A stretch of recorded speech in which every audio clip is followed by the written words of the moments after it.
Are you burned up at the high price of turkeys? Can't get eggs for your pumpkin pie? Want to get away from it all? We offer you Escape.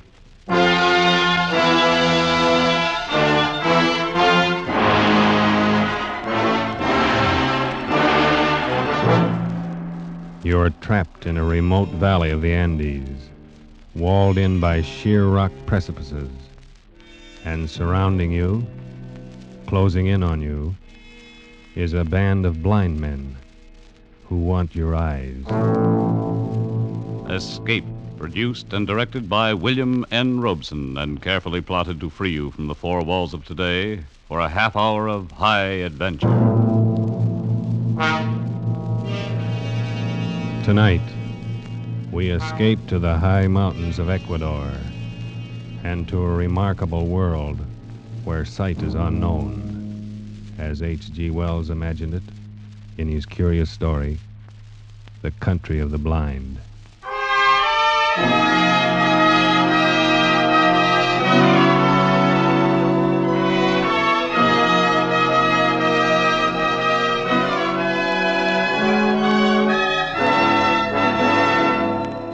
My name is Ibarra. I am a mining engineer in Quito, Ecuador, high in the towering Andes. And up until a year ago, my chief sport was mountain climbing. My last climb was an attempt to scale the remote and forbidding peak of Pariscotopetl, a 20,000-foot crag unconquered by man. It is unconquered still. 3,000 feet from the icy summit, our party turned back and fled for their lives. All of us escaped except one, a guide named Nunez, who slipped and fell over the precipice, disappearing into the vast chasm that yawned 10,000 feet beneath us.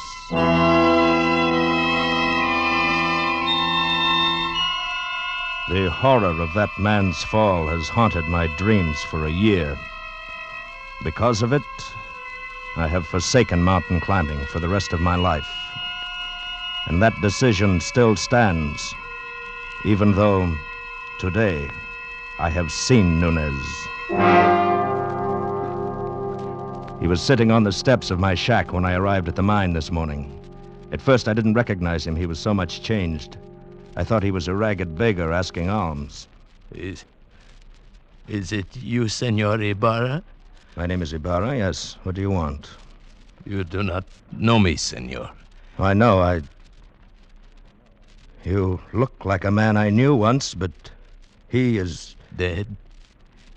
Dead on the slopes of Pariscotopetl? Nunez. No, it couldn't be you. Nunez. That is my name, senor. At least that is the name I remember. But you fell. I saw you fall. Yes. It's impossible that you could have lived. Perhaps the gods of the mountain had some reason to spare me. Nunez, if we'd had any idea that you were alive, but you went down thousands of feet. We couldn't even attempt to find your body. I know. I do not blame you. You could not have reached me. And if you had, I should not have welcomed you at first. But then later... What do you mean, Nunez?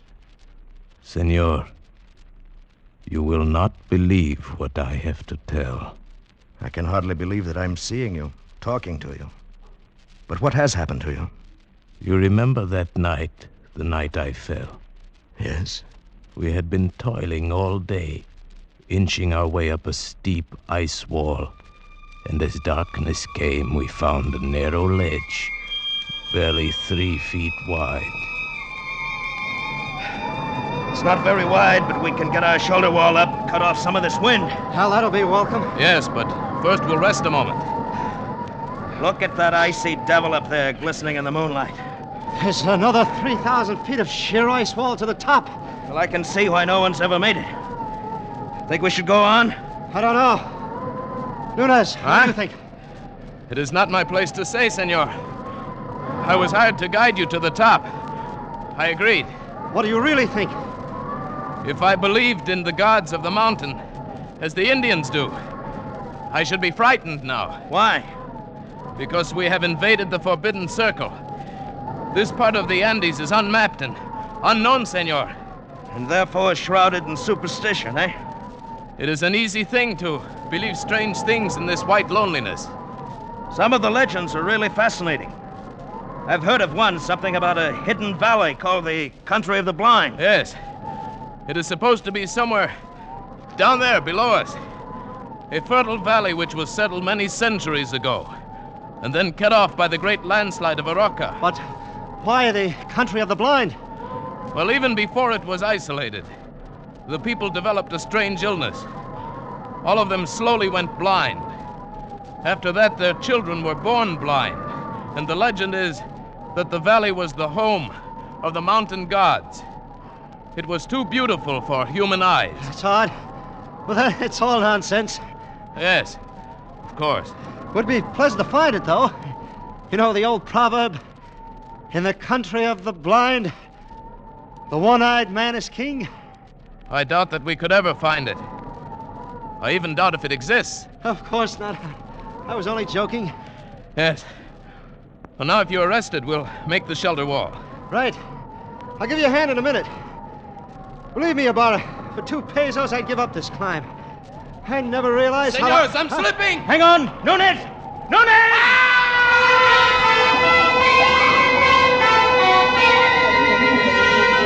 In one horrible instant, my foot had slipped on the treacherous ledge and I'd gone over, falling far out into the icy black night, falling down, down.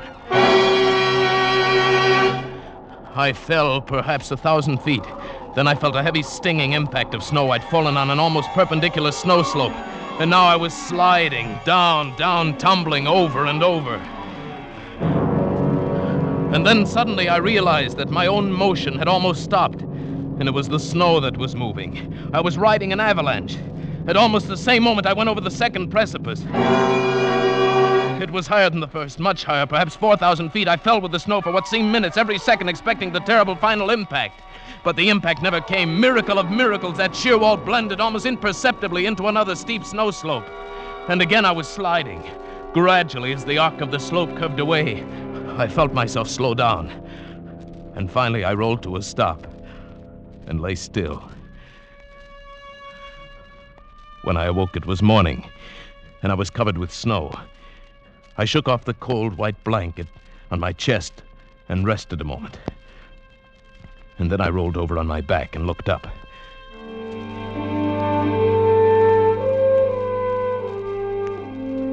My heart almost stopped as I saw from where I'd fallen. Why, the mountain towered 10,000 feet above me.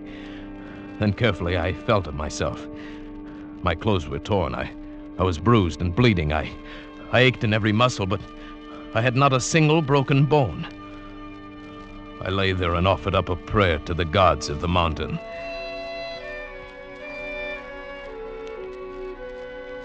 Far below me lay a lush valley sparkling in the morning sunlight. I could see the stately trees and the green meadows fresh with dew. I started down the mountain, but it was still an arduous descent. The farther down I got, the more I realized the beauty of the scene. Why, this was a hidden paradise I'd fallen into, and I was the first man ever to see it. So I thought, but I was wrong. I realized that first when I saw the cultivation in the meadows, and then the walks, well-kept stone walks laid in a symmetrical pattern all over the valley. And then I saw them. There were men and women lying under the trees and resting in the fields. Nearby, a collection of windowless huts marked a village, and the plastering of the houses was done in a wild variety of colors. I thought to myself, the plasterer who did that must have been blind as a bat. Then I saw 2 of the men quite close to me. They were standing on a bridge over the little stream. They were dressed in odd, loose clothing, and there was a strange look about their faces. They failed to notice me as I approached until I shouted. Suddenly they looked up attentively in my direction. I waved wildly at them, but they took no notice. " 'Why, the fools must be blind.' Blind? Could it be that I have fallen into the country of the blind? In the country of the blind, a one-eyed man can be king. Hello there. You needn't be afraid. I won't hurt you. I come in peace. It is a man, or a spirit come down from the rocks. Oh, I'm a man, all right. Just like you, but I've had a miraculous escape, and now I find myself here in your valley. Valley? Valley? Come hither. Let me feel of you. Yes, certainly. Here, my arm is my face. You see, I am a man, like yourself. Here, feel my lips. They move with speech. Oh, careful there. Gently, those are my eyes. Eyes. Eyes? That is strange. Feel this Korea. Yes, I feel. Careful. Feel the eyelids flutter? He is but imperfectly formed. Some strange bulge there. Unseemly. No. You see, your eyes are shrunken in, but mine are whole. I can see. See? Pedro, he is a strange wild one. Where does he come from? He must have come down out of the rocks. No, from over the mountains, out of the country beyond there where men can see. From Bogota, where there are 100,000 people and a city stretches out of sight. Sight? What strange words he uses, without meaning. And feel the coarseness of his hair, like a llama's. Our fathers have told us men may be made by forces of nature. It is the warmth of things, and moisture, and rottenness. Let us lead him to the elders. But no one need lead me. I can see. See? Oh, yes, of course, I can... I didn't see your water bucket. His senses are still imperfect. He stumbles and talks unmeaning words. Lead him by the hand, Pedro. But look, Oh, well, all right.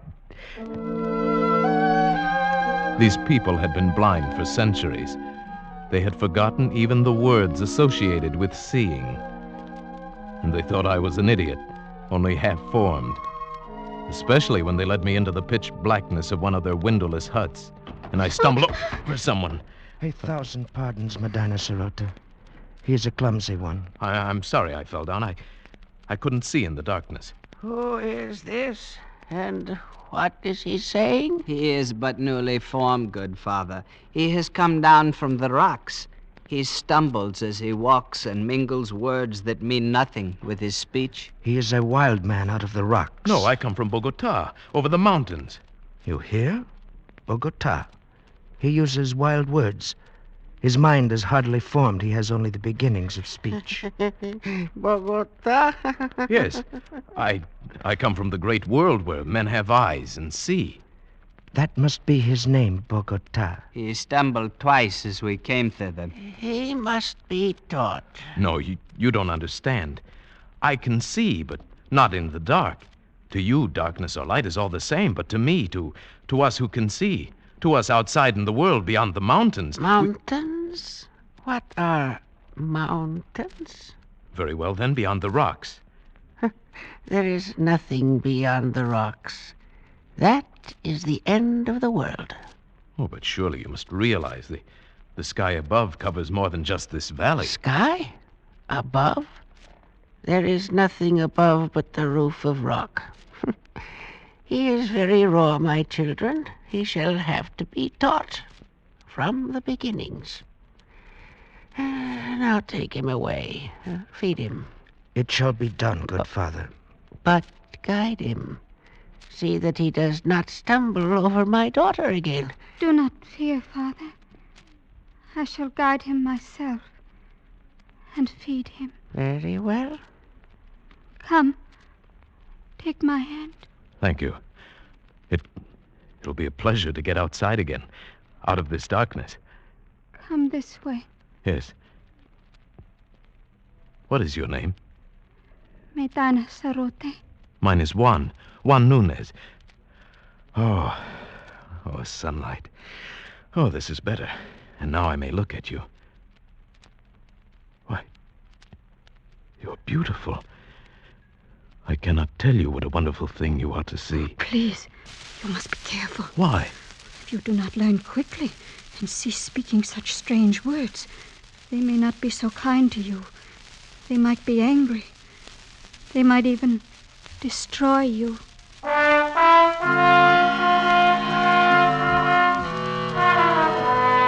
This thought had not occurred to me, and suddenly I had a twinge of fear. Still, the proverb kept running through my mind. In the country of the blind, a one-eyed man is king. But try as I would, I could not make them understand my wonderful gift of sight. They thought me stupid and untaught, almost an idiot. Day by day, I learned their peaceful ways, but they could not learn mine. It was beginning to get on my nerves. Theirs too, perhaps. Bogota? Bogota, come hither. Bogota, you move not. No, and I won't, you old beetle. I'll show you. I'll leave the path. Bogota, trample not on the grass. It is not allowed. How did you know I stepped on the grass? I heard, of course. Heard, but I didn't make a sound. Why do you not come when I call you? Can you not hear the path as you walk? I can see it. There is no such word as see. Cease this folly and follow the sound of my feet. Oh, my time will come. You will learn. There is much to learn in the world. Has no one ever told you in the country of the blind, the one-eyed man is king? Blind? What is blind? Oh, never mind. Bogota, I must warn you. Just keep quiet and learn. And stop this nonsense about seeing. Nonsense, is it? I'll show you I've taken enough of your insults. Unformed mind, got no sense yet. I'll be king here. I can see and I'll be king. Bogota, stop it. No, I'm through with your orders. I'll show you what an advantage sight can be. I can hit you and hurt you, and you can't see me to strike back. Bogota, put down that spade. You devil, your ears are sharp, aren't they? Bogota, there must be no violence. By heaven, I'll hit you if you come any closer. I swear I will. Put down that spade and come off the grass. You don't understand. You are blind, and I can see. I can see. Bogota. I'll hurt you. I swear I will. Put down that spade. Leave me alone! I hit him with a spade and ran. Over the wall outside the valley, back to the rocks, back to the cliff I'd come from. When I reached that sheer rock wall, I knew there was no place to go. For 2 days and nights, I stayed outside the valley. I grew hungry and cold. Then I realized the hopelessness of my position. I was trapped. I must spend the rest of my life here. There was no way out. So I went back. I confess, O chief of the elders, I was mad, I admit. I was only newly made. That is better. And do you still think you can see? No. That was folly. The words mean nothing less than nothing. And what is overhead? Rock. There's a roof above the world, a roof of rock and very smooth. Very well. And Please, before you ask me any more, give me food or I shall die. very well, give him food. Medina Sarate. Yes, Father. And after that, we must put him to the most menial tasks in the village. Guard him well. And perhaps he shall learn yet. Thank you. Thank you.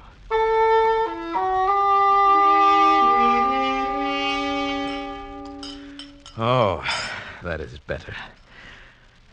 You are kind, Medina Sarote. Very kind. I am glad you came back. You are? If they were all like you, I should never have run away. What was that word you said I was? Beautiful. You are. Well, even your eyes, they're not shrunken depressions like the others. It means something nice, beautiful. Something very nice, Medina Sarote. Tell me, why is it you have no husband? I have a disfigurement. These long hairs. Oh, your eyelashes? Oh, but they're beautiful. They are considered a disfigurement. You're the most lovely girl in the valley. But they wouldn't know, would they? You have no lover? No. Medina Sarote, what do you think of me? Do you think of me as an idiot like all the rest do? Oh, no. No, you have much to learn, but you will learn it, I'm sure. And you are kind and gentle. And your voice is soft. You speak words that are soft and warm. No one has ever spoken such words to me. Then I shall speak them often, Medina Sarote. You are the only one in this valley, in this whole world I care for.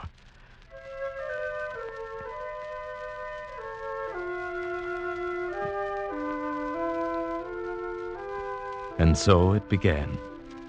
I, the village idiot, the slave boy who dreamed to be king. I, with my eyes still whole, fell in love with Medina Sarote, the daughter of the elder of the village. Only to her could I open my heart without fear. Only to her could I speak of the beauty I could see around me. Oh, it is a beautiful valley, Medina Sarote. Green with grass and yellow with sunlight, and flowers, bright flowers dotting the hills. And in the cool of the night, the stars gleam like diamonds in the sky. Oh, the words sound lovely. But what are stars? Stars? Why, No, you wouldn't understand. And what do you mean, in the cool of the night? You still get that confused one. The night is warm. The day is cool. Oh, no, it is you here who have them backwards. Because the darkness means nothing to you. You work in the cool of the night and sleep in the heat of the day, but... You are teasing me. No. Oh. What does it matter? All that matters is you. You. Here beside me, Medina Sarote. I love you. And I love you. I know they still think me an idiot, but you listen to what I say, and you don't think me an idiot, do you? Oh, no. I like to hear you speak. Then, would you marry me? Yes. Yes, Juan. I will marry you.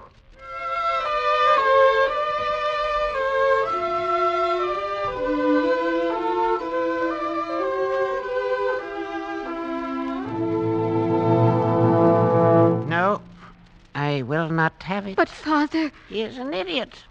He has delusions. He cannot do anything right. But he is getting better. He's better than he was. And he is strong and kind. Stronger and kinder than anyone in the world. And he loves me. And I love him. No, I will not have it. Great sire, if you please. What is it, good doctor? I have examined Bogota, and the case is clear to me. I think very probably he might be cured. Huh? And how might that be done? His brain is affected by something. I believe I know what it is. Those queer things he calls eyes. Where we have but an agreeable depression, he has great lumps, with flaps over them that move and long hairs. Consequently, his brain is in a constant state of irritation. But what can be done to cure him? A very simple surgical operation. Remove the cause of the irritation. We will merely cut out his eyes.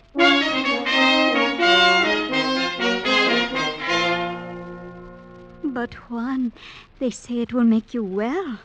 It will make you look like us. But you don't understand, Medina Sarote. My world is sight.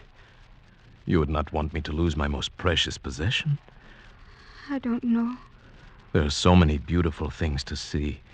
The flowers, the far sky with its drifting clouds, the sunsets, the stars.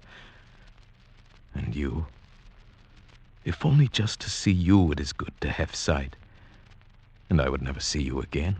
Juan, I love to hear you say these things, even though I know it is just your imagination. But, my dear, these things are real. No, they are fancies. This is real. If you will let them cut out your eyes, we can be together always. Then you want me to? Oh, if you would. If only you would. What else can I do? My dearest one. My dearest with a tender voice. I will repay you. Oh, Medina. Be brave. And carry my voice in your thoughts. Now I must go. And tomorrow, Yes. tomorrow will be forever. Goodbye. Goodbye, Medina.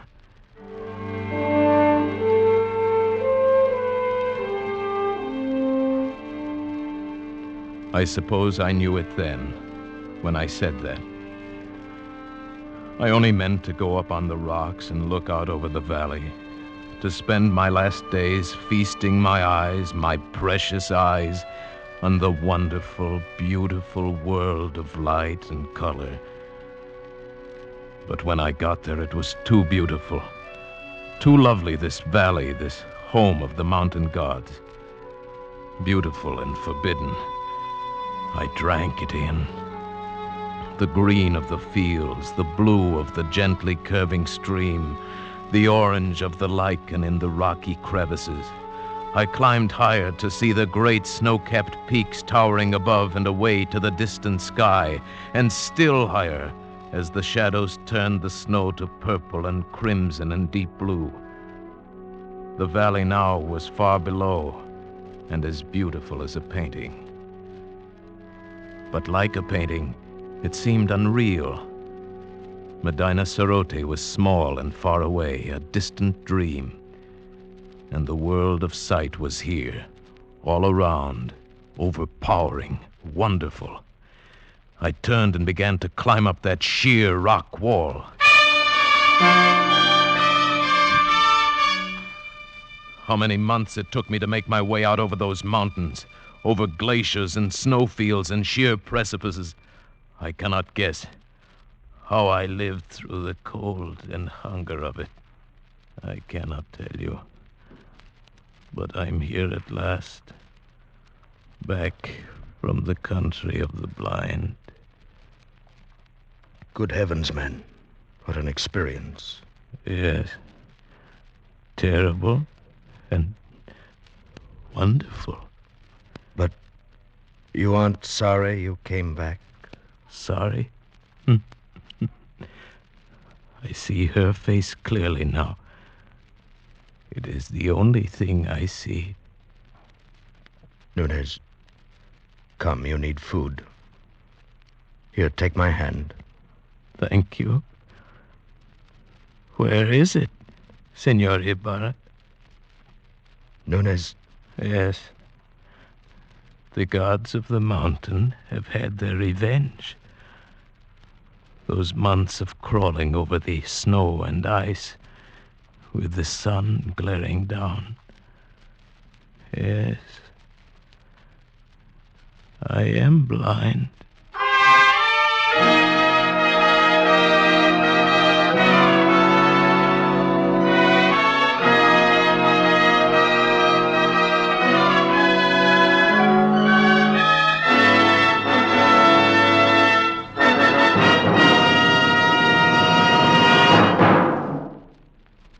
Escape is produced and directed by William N. Robeson, and tonight presented The Country of the Blind by H.G. Wells, adapted for radio by John Dunkel, with Paul Frees as Nunez, Peggy Weber as Medina Sarote, Bill Conrad as Ibarra, and Harry Bartell as Correa.